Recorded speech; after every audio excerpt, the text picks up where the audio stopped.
अस्सलाम वालेकुम नाज़रीन, एक नए ब्लॉग के साथ आपकी खिदमत में हाज़िर है। नाज़रीन, आज सुप्रीम कोर्ट ऑफ पाकिस्तान में एक इंतहाई अहम समाअत हुई है। Chief justice of Pakistan justice Qazi Faez Isa की सरबराही में 3 रुकनी बेंच ने FIA की जानिब से सहाफ़ियों को हिरासा करने के मामले पर आज समाअत की है और बैरिस्टर सलाहुद्दीन जो कि हमारी सुप्रीम कोर्ट प्रेस एसोसिएशन को रिप्रजेंट कर रहे हैं वहाँ पर पेश हुए। चीफ जस्टिस ऑफ पाकिस्तान ने आज की जो समाअत है इसमें अपना गुस्सा मीडिया के ऊपर भरपूर निकाला है और बाकायदा तौर पर आज स्नप किया है मीडिया को, और एक गलत ख़बर जो कि हाल ही में चलाई गई सुप्रीम कोर्ट ऑफ पाकिस्तान से मुतालिक, उस गलत ख़बर को जवाज़ बनाकर आज चीफ जस्टिस ऑफ पाकिस्तान ने मीडिया की अच्छी खासी स्कूलिंग की है और उन्हें बताया है कि दरअसल सहाफ़त होती क्या है और कैसे होती है। ये आज चीफ जस्टिस ऑफ पाकिस्तान की जानिब से बताया गया और ये कहा गया है कि सिलेक्टिव रिपोर्टिंग हो रही है और इसी वजह से हमने अपना भी यूट्यूब चैनल शुरू किया है। और साथ साथ जो आज की समाअत है उसमें सबसे इम्पॉर्टेंट जो मामला है वो तो डायरेक्ट बेशक जो मीडिया का ताल्लुक़ उन्होंने आज उसके ऊपर बात की है और मीडिया के हवाले से जो मुख्तलिफ़ चीज़ें आज चीफ जस्टिस ऑफ पाकिस्तान की जानिब से कही गई हैं वो बड़ी इम्पॉर्टेंट है। उन्होंने यहाँ पर कहा है कि आजकल ऐसी ख़बरें चलती हैं जिनका कोई सर पैर नहीं होता, जिनकी बुनियाद ही गलत होती है।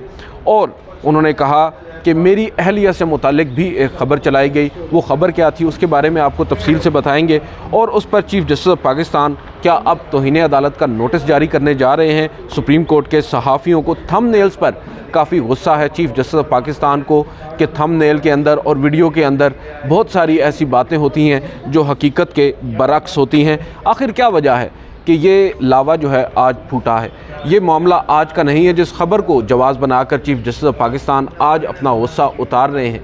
ये ख़बर आज की नहीं है, ये ख़बर जो गुज़िश्ता समाअत हुई है इसी मुकदमे की, उस मुकदमे से कबल की है और उस मुकदमे में भी इस खबर का चीफ जस्टिस ऑफ पाकिस्तान ने तज़किरा किया था और ये कहा था कि मुझे मालूम है गुज़िश्ता रात एक ख़बर चली है जो गलत है, मगर मैं यहाँ पर अब किसी को शर्मिंदा नहीं करना चाहता, और उन्होंने उस बात को वहीं पर ख़त्म कर दिया। मगर आज अचानक ऐसा क्या हुआ कि उन्होंने इस मामले को टेकअप किया? ये बहुत इम्पॉर्टेंट चीज़ है, यही कैच है और इसमें आपको बताएंगे कि असल निशाना कौन था और जो गुस्सा है वो क्यों कर उन सहाफ़ियों पर निकाला गया जिनकी जानिब से ये ख़बर दी गई थी। इसके अलावा आज चीफ जस्टिस ऑफ पाकिस्तान ने जो एक दरख्वास्त सुप्रीम कोर्ट में दायर की गई थी बज़ाहिर कुछ मैनिपुलेशन के लिए बकौल चीफ जस्टिस ऑफ पाकिस्तान के, कि ऐसा लगता है कि अदालत का इस्तेमाल करने के लिए ये काम किया गया है, मगर गेम उल्टी पड़ गई और अब दरख्वास्त वापस ले ली गई। हैदर वहीद साहब TV पर प्रोग्राम भी करते हैं, वकील भी हैं, उन्होंने एक दरख्वास्त दायर की थी जिसमें उन्होंने सहाफ़ियों के लिए कुछ ज़ाब्ता-कार बनाने की बात की थी अपनी आइनी दरख्वास्त में, और वो आइनी दरख्वास्त दायर की गई थी 6 लोगों की जानिब से। वो जो पिटिशनर्स हैं वो मुख्तलिफ़ शहरों से ताल्लुक़ रखते हैं, बेसिकली ब्यूरोक्रेट्स हैं पुराने और कुछ ब्यूरोक्रेट्स नहीं हैं। कईयों का ताल्लुक़ लाहौर से है, इस्लामाबाद से, और 3 ऐसे हैं जिनका ताल्लुक़ चकवाल से है। चीफ जस्टिस ऑफ पाकिस्तान शायद चकवाल का नाम सुनकर ही काफ़ी हैरान हुए। आज उन्होंने समाअत के आगाज़ पर कहा कि जस्टिस इरफान सादत क्योंकि आज बेंच में नहीं है, गुज़िश्ता समाअत पर वो बेंच का हिस्सा थे और मुकदमा को सुनते रहे हैं शुरू से, वो अब कराची में हैं और जस्टिस मुसरत हलाली उनकी जगह आई हैं। तो आप क्या समझते हैं कि क्या हमें इस मुकदमे को आगे चलाना चाहिए या नहीं? तो बैरिस्टर सलाहुद्दीन ने कहा कि it's up to the court, अदालत अगर समझे तो वो चला सकती है। उन्होंने कहा कि अब देखें जज साहिबा नई आई हैं इस बेंच में, तो उन्हें अब नए सिरे से इस मुकदमे को सुनना पड़ेगा। जो फैक्ट्स पहले ऑलरेडी डिस्क्लोज़ हो चुके हैं, जो चीज़ें हो चुकी हैं वो दोबारा से रिपीट करनी पड़ेंगी। तो बेहतर ये होगा कि हम इस मुकदमे को आगे लेकर जाएं और जब बेंच वापस आ जाए तो फिर इस मुकदमे को टेकअप किया जाए। फिर उन्होंने पूछा कि हैदर वहीद साहब कहाँ हैं। बताया गया कि हैदर वहीद साहब ने एक दरख्वास्त दायर की है विड्रॉल की, यानी अपनी जो आइनी दरख्वास्त थी उसको वापस लेने के लिए उन्होंने दरख्वास्त दायर की है। तो उन्होंने चीफ जस्टिस ने कहा कि इसका मकसद क्या था और इसकी जो टाइमिंग है वो आपको क्या लगता है? बैरिस्टर सलाहुद्दीन को उन्होंने कहा कि मुझे तो ये लगता है कि ये जो दरख्वास्त आई है ये आपकी दरख्वास्त के बिल्कुल ही बरअक्स है, और जिस पर सलाहुद्दीन ने कहा कि बिल्कुल ये जो है दरख्वास्त इसमें तो सहाफ़ियों की जो आज़ादी इज़हार राय है उसको मज़ीद रिस्ट्रिक्ट किया जाता है, किया जाने के हवाले से है। तो चीफ जस्टिस ने कहा कि इसका यहाँ पर अब दरख्वास्त वापस लेने का तो मकसद यही नज़र आता है कि पर्पज़ हैव बीन सर्व्ड, और उनका पर्पज़ ये था कि कंस्ट्रेंट लगाई जाए, मगर उनका तो पर्पस पूरा भी नहीं हुआ, क्योंकि कंस्ट्रेंट तो नहीं मीडिया ने तो बल्कि उनकी पिटीशन के बरक्स राय दी है और फैसला दिया है। फिर यहाँ पर मीडिया के ऊपर चीफ जस्टिस ऑफ पाकिस्तान आए। उन्होंने कहा कि आजकल बदकिस्मती के साथ सेलेक्टिव किस्म की जो रिपोर्टिंग है वो हो रही है, साफ़ी हजरात कर रहे हैं, और यही और साथ साथ ये भी कह रहे हैं कि यूट्यूब तो छोड़ें, जो मेन स्ट्रीम मीडिया है उसमें भी बदकिस्मती के साथ ये सब कुछ हो रहा है, और इसीलिए हमने अपना यूट्यूब चैनल बनाया है। फिर चीफ जस्टिस दोबारा उस पिटिशनर की तरफ आए। उन्होंने कहा कि सुप्रीम कोर्ट जो है उसको एज अ काउंटर एक्ट इस्तेमाल करने की कोशिश की जा रही है, और आज वकील साहब की ज़िम्मेदारी नहीं थी कि वो ख़ुद यहाँ पर पेश होते और अदालत को बताते। मुझे तो ऐसे लग रहा है कि वी आर बीइंग यूज्ड, और उन्हें तो इस दरख्वास्त को वापस लेने का कोई जवाज़ फ्राहम भी नहीं किया हमने। उनके जो कंसर्न्स थे या उनके जो तहफ़्फ़ुज़ात थे उनको तो हमने मज़ीद एग्रेवेट किया है, या सुप्रीम कोर्ट ऑफ पाकिस्तान के फ़ैसलों से वो तो एग्रेवेट हुए हैं, यानी मज़ीद बड़े हैं, ख़त्म तो नहीं हुए। फिर क्यों उन्होंने इसको वापस लिया? फिर कहा कि क्या ये वायलेशन नहीं है ड्यू प्रोसेस की? तो अटॉर्नी जनरल आए रोस्टम पर, उन्होंने कहा कि बिल्कुल ये वायलेशन है। फिर चीफ जस्टिस ने पूछा क्या वो दरख्वास्त गुजार जिनकी जानिब से हैदर वहीद साहब पेश हुए थे उनमें से कोई भी कमरा अदालत में मौजूद है? मालूम हुआ कि कोई भी कमरा अदालत में मौजूद नहीं है। फिर चीफ जस्टिस ने कहा कि जब आप अदलिया की आज़ादी की बात करते हैं तो फिर यहाँ पर हमें देखना होगा कि अदलिया की आज़ादी कैसे मुतासर करने की कोशिश की जा रही है। क्या हम इन तमाम पिटिशनर्स को नोटिस जारी कर दें? बहरहाल मामला काफ़ी लंबा है, तवील है, तकरीबन 1.5 घंटा इस पर समाअत हुई है। चीफ जस्टिस ने अब लुबे लुबाब ये है कि उन दरख्वास्त गुजारों को जो कि पहले कभी अदालत में पेश भी नहीं हुए, उनके एक वकील पेश हुए थे, उनको अब नोटिस जारी कर दिया है ज़ाती हैसियत में। आइंदा समाअत पर उन्हें पेश होने का भी हुक्म दे दिया है कि वो यहाँ पर पेश हों ज़ाती हैसियत में, और साथ साथ उन AORs को भी नोटिस जारी किया है जिनकी जानिब से दरख्वास्त वापस लेने की दरख्वास्त की गई है या इस्तदा की गई है।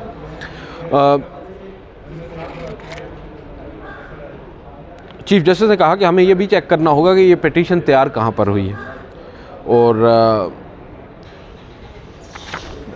बहरहाल जो बैरिस्टर सलाउद्दीन उन्होंने कहा है कि देखें, जब ये जो मामला है 184(3) का, इसमें जब एक दरख्वास्त दायर होती है तो उसको वापस नहीं लिया जा सकता, और सुप्रीम कोर्ट का ये इख्तियार होता है कि इस मुकदमे को आगे कैसे लेकर चलना है। दरख्वास्त गुजार उसको वापस नहीं लेकर जा सकता क्योंकि पब्लिक इंपॉर्टेंस का ये मामला होता है। और यहाँ पर जो बैरिस्टर सलाउद्दीन है उन्होंने बताया कि PFUJ जो फेडरल यूनियन ऑफ जर्नलिस्ट है उसने भी एक फैक्ट फाइंडिंग कमेटी बनाई थी जिसने अपनी रिपोर्ट मुरतब की है। मतीउल्लाह जान साहब के अगवा के केस में वो रिपोर्ट भी आ चुकी है, वो हम अंदर-ए-आम पर लाना चाहेंगे। हामिद मीर साहब कमरा अदालत में मौजूद थे। हामिद मीर साहब वो रिपोर्ट लेकर गए, उन्होंने सलाउद्दीन साहब को हाथ में पकड़ाई और उन्होंने चीफ जस्टिस को थमाई। वो क्योंकि ओरिजिनल डॉक्यूमेंट था, चीफ जस्टिस ने उसको देखा और उन्हें वापस कर दिया, और साथ ही अटॉर्नी जनरल को कहा कि आप इसको भी देखें और इसको भी शामिल करें अपने उसमें जो आपकी पुलिस की तहकीकात चल रही हैं। इसके अलावा अटॉर्नी जनरल फॉर पाकिस्तान ने पुलिस की जानिब से एक रिपोर्ट जो है वो भी बताई कि जमा करवाई गई है, और उस रिपोर्ट में ये बताया गया है कि शायद मेतला साहब जिन्होंने जनरल बाजवा के इंटरव्यूज़ किए थे, मुख्तलिफ अक़सात थी, एक इंटरव्यू था मुख्तलिफ अक़सात थी जिसमें उन्होंने मतीउल्लाह जान और अबसार आलम के ऊपर जो हमले और गोली चलने का मामला है और अगवा का, उसके ऊपर उन्होंने कहा कि उनके इदारे के लोग मुलव्वस थे और उन्होंने एडमिट किया था। तो शायद मेतला साहब को जब पुलिस ने बुलाया तो उन्होंने कहा कि मैंने ये इंटरव्यू किया है और मैं अपने अल्फाज पर मुकम्मल तौर पर कायम हूँ, ताहम मुझे ये इल्म नहीं है कि उन सहाफ़ियों के साथ क्या हुआ था। मुझे जो बताया गया मैंने वो लिखा उस इंटरव्यू के अंदर। चीफ जस्टिस उस पर बरहम हुए। चीफ जस्टिस ने कहा कि ये सहाफ़त तो नहीं है। अब हम कैसे इस चीज़ को वेरीफ़ाई करें कि उस बंदे ने ये बात की है? नहीं तो सलाउद्दीन ने कहा कि आप जनरल बाजवा को तलब कर लें। उन्होंने कहा कि आज ये बात आप कर रहे हैं कि हम जनरल बाजवा को तलब कर लें, क्या हम कोई तहकीकाती इदारा हैं कि हम उन्हें यहाँ पर तलब करके उनसे पूछें? ये पुलिस का काम है। और साथ साथ उन्होंने कहा कि ये जर्नलिज़म का क्या तरीक़ाकार है, कम से कम बताया तो जाए उन्होंने इंटरव्यू कब किया, कहाँ किया, किसी कैफ़े में बैठ कर किया, और जो उनके नोट्स हैं वो कहाँ पर हैं, उसका ट्रांसक्रिप्ट कहाँ पर है। आजकल उन्होंने कहा कि फिर वापस आए वो मीडिया के ऊपर, उन्होंने कहा कि आजकल ऐसी ख़बरें चलती हैं जिनकी बुनियाद ही नहीं होती। फिर उन्होंने अपनी अहलिया का जिक्र किया। आपको याद होगा जिस रोज़ 6 जजेस साहिबान की जानिब से सुप्रीम कोर्ट ऑफ पाकिस्तान या सुप्रीम जुडिशल काउंसिल को एक ख़त लिखा गया, उस ख़त में उस ख़त के बाद चीफ जस्टिस ऑफ पाकिस्तान ने एक मुलाकात की chief justice Islamabad high court को अपने चैम्बर में बुलाकर, और ख़बर ये चली कि चीफ़ जस्टिस और आमिर फ़ारूक साहब की मुलाकात में जो मिसेस सरीना ईसा हैं चीफ़ जस्टिस की अहलिया, वो भी शरीक थी। और हमने खैर वो ख़बर नहीं दी थी, और मैं तो अपने दोस्तों को भी इस पर कहता रहा हूँ कि हमें अवॉइड करना चाहिए इस तरह की स्पेकुलेशन से, क्योंकि ये चीज़ हम कंफर्म नहीं कर सकते और कोई भी जज इतना बड़ा रिस्क नहीं लेगा। ये कोड ऑफ कंडक्ट की सरीन खिलाफ वर्जी है कि एक ऑफिशियल मीटिंग में अपनी अहल खाना या अपनी अहलिया को वो बिठाए। बहरहाल ये ख़बर ग़ालिबन चली है, कुछ मेन स्ट्रीम मीडिया पर भी चली है और कुछ यूट्यूब चैनल्स पर भी चली है, ट्वीट्स भी हुए हैं इस पर। उस पर चीफ़ जस्टिस ऑफ पाकिस्तान जो हैं उन्होंने आज बज़ाहिर अपना गुस्सा निकाला है। और मेरी दानिश में चीफ़ जस्टिस ऑफ पाकिस्तान, चले मैं पहले बताया तो उन्होंने कहा गया है कि मेरी अहलिया जो है उस मीटिंग में शरीक थी, और अब ये कहा जाएगा कि उनकी अहलिया ने तो तरदीद भी नहीं की। अब क्या हम सारा दिन यहाँ पर बैठ कर वजाहतें देते रहें कि हमने ये मुलाकात में मेरी अहलिया थी या नहीं थी? फिर उन्होंने कहा कि अब हम तौहीन अदालत का नोटिस जारी करें और उन पर फ़र्द जुर्म आयद करके इन सहाफ़ियों को जेल में भेजें। अगर हम ऐसा करेंगे तो फिर आप कहेंगे कि ये आज़ादी इज़हार राय पर हमला है।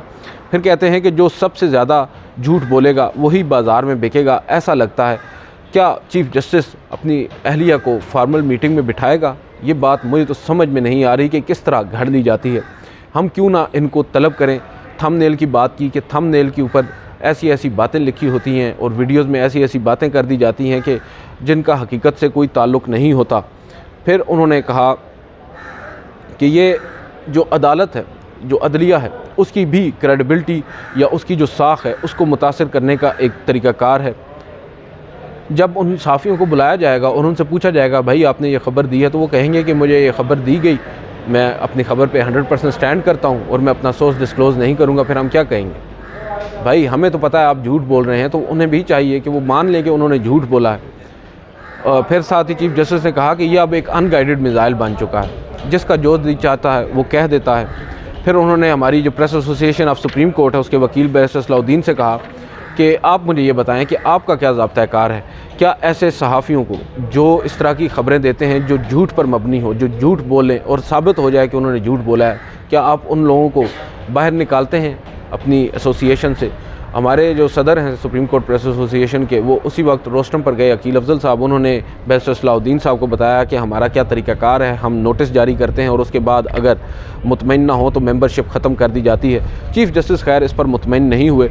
जहाँ तक बात है मीडिया की आज़ादी की, बेशक मीडिया की आज़ादी है, लेकिन उसके लिए भी कुछ हदूदों का यूद होती हैं और सच और झूठ की तमीज़ हमें रखनी चाहिए। और अक्सर औक़ात हमसे जो ख़बर की जल्दी में गलतियाँ भी हो जाती हैं, मगर हमें उन गलतियों का एतराफ़ भी करना चाहिए। यही वजह होती है जब हम एक गलत ख़बर देते हैं और उस गलत ख़बर पर कायम रहते हैं तो दीगर जो सहाफ़ी होते हैं उनकी भी साख उससे मुतासिर होती है, उन पर भी शकूक व शुबहात जो हैं वो पैदा होते हैं। जहाँ तक बात है चीफ़ जस्टिस की जानिब से आज इस गुस्से के इजहार का, तो मैं ये समझता हूँ कि 3-4 रोज़ से जब सुप्रीम कोर्ट ऑफ पाकिस्तान ने एक अपनी पावर्स को सरेंडर किया एग्जेक्टिव के सामने और 6 जजेस का मामला उनके पास ही भेज दिया, जिनके ऊपर 6 जजेस ने इल्ज़ामात लगाए थे, और इस पर मीडिया काफ़ी बोला, ना सिर्फ सोशल मीडिया बल्कि हमारा जो ट्रेडिशनल मीडिया है, प्रिंट मीडिया है, इलेक्ट्रॉनिक मीडिया है, उसमें भी काफ़ी बात हुई। चीफ़ जस्टिस ऑफ पाकिस्तान को काफ़ी ज़्यादा बैकलैश का सामना करना पड़ा और शायद यही वजह है कि चीफ़ जस्टिस ऑफ पाकिस्तान को अपनी जो राय है वो तब्दील करना पड़ी।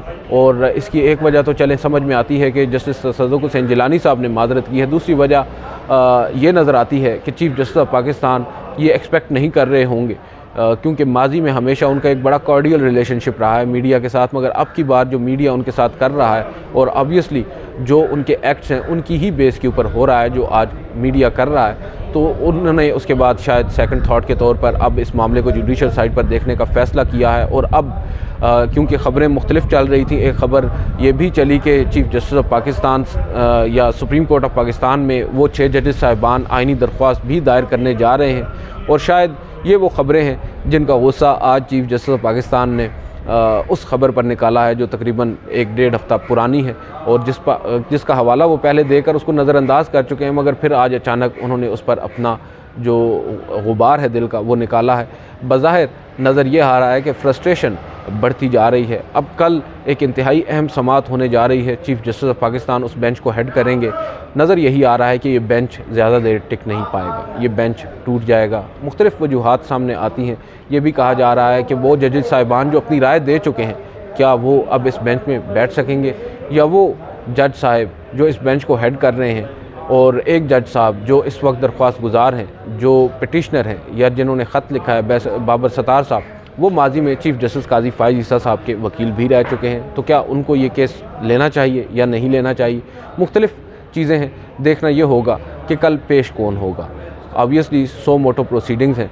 क्या अदालत किसी कोई वकील जजेस की जानिब से यहाँ पर पेश होगा, या अदालत अज खुद ही अदालती मुआवन मुकर्रर करेगी, अमायक अस्कुरे मुकर्रर करेगी जो अदालत की इस मामले में मुआवनत करेंगे? और ये मामला इतना सादा नहीं है जितना नज़र आ रहा है या आ रहा था। अब ये मामला मज़ीद आगे कॉम्प्लिकेट होगा और इसमें मज़ीद भी चीज़ें सामने आएंगी और फैक्ट सामने आएंगे, और देखना ये होगा कि सुप्रीम कोर्ट ऑफ पाकिस्तान इस मामले को आगे कैसे लेकर चलती है। बज़ाहिर चीफ जस्टिस ऑफ पाकिस्तान ने supreme court Islamabad principal seat पर दस्तयाब 7 जजेस पर मुश्तमिल ये लार्जर बेंच बनाया है, मगर क्या ही अच्छा होता जब ये ख़त आया था उसी के बाद फौरी तौर पर इस मामले को टेकअप कर लिया जाता जुडिशल साइड पर।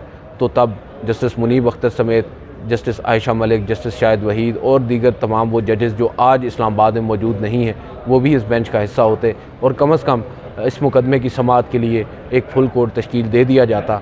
जो आज भी तासुर ये देने की कोशिश की जा रही है कि इरादा वही था, मगर जो जजेस दस्तयाब थे उन पर मुश्तमिल बेंच कायम किया गया है, मगर इसमें ताख़ीर ना की जाती तो आज फुल कोर्ट इस मुकदमे को सुन रही होती, तो एक बड़ा ही स्ट्रॉन्ग किस्म का मैसेज जाता।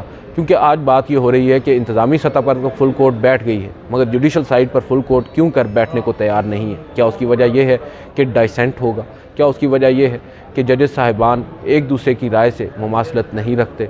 और क्योंकि supreme court practice and procedure act का केस भी हमने देखा, उसकी लाइव ट्रांसमिशन भी हुई थी। को उम्मीद तो ये है कि चीफ जस्टिस ऑफ पाकिस्तान जो है वो इस मामले को भी लाइव चलाने का कहेंगे और इसकी भी लाइव प्रोसीडिंग्स होगी, ताकि पूरी कौम देखे पाकिस्तान में क्या हो रहा है और जो जजेस साहिबान के इल्ज़ामात हैं उनमें किस हद तक सदाकत है और उनको वो प्रूफ करने में क्या किरदार अदा करते हैं। आज की इस वीडियो से इतना ही, इजाज़त दीजिए। अल्लाह हाफ़िज़।